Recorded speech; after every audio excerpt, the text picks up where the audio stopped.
இந்த பையன் சொல்லி முடிக்கிறதுக்குள்ளாரயே அந்த சவப்பெட்டி செய்றவர், "எப்பா உன்கிட்ட என்ன கேட்டேன்? நீ என்ன சொல்ற? நீ பாட்டுன்னு இந்த சாஸ்திரியுடைய பெருமையெல்லாம் சொல்லிட்டு இருக்கிற. இதெல்லாமா நான் கேட்டேன். எனக்கு தேவை சவப்பெட்டி செய்றதுக்கு அவருடைய உயரமும், அவருடைய உடம்போட அகலமும் தான். இத சொல்லுவேன்னு நெனச்சா, நீ பாட்டுன்னு அவருடைய அருமை பெருமையெல்லாம் சொல்றியே, இதெல்லாம் எனக்கு எதுக்கு?" அப்படின்னு சொன்னாருங்களாம்.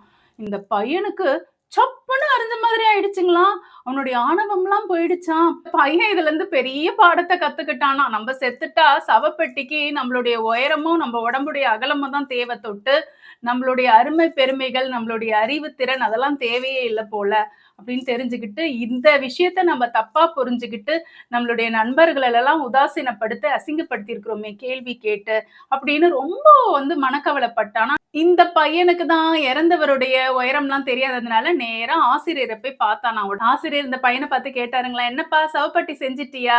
அதுக்கு இந்த பையன் சொன்னானா, "செஞ்சுட்டேன் ஐயா சவப்பெட்டிய என்னுடைய தலைகணத்துக்காக" அப்படின்னு சொன்னானாம். இந்த குட்டி கதையில இருந்து நம்ம நெறைய விஷயம் தெரிஞ்சுக்கலாங்க. வாழ்ற நேரத்துல நான் இத பண்ணிட்டேன், அத பண்ணிட்டேன், இவ்ளோ படிச்சுட்டேன், இவ்ளோ பெரிய பதவியில இருக்கிறேன், இவ்ளோ பணம் இருக்கு, என்னுடைய அறிவுக்கு யாரும் நிகர் இல்லன்னு நெறைய பேர் இன்னிக்கும் சுத்திக்கிட்டு தான் இருக்கிறாங்க. அவங்க இறந்தாங்கன்னா 6 அடி மண்ணு தாங்க. வேற எதுவுமே கிடையாது. இந்த குட்டி கதை உங்க எல்லாருக்கும் பிடிச்சிருக்கும்னு நெனைக்கிறேன். அடுத்த குட்டி கதையில உங்கள சந்திக்கிறேன். நன்றி, வணக்கம்.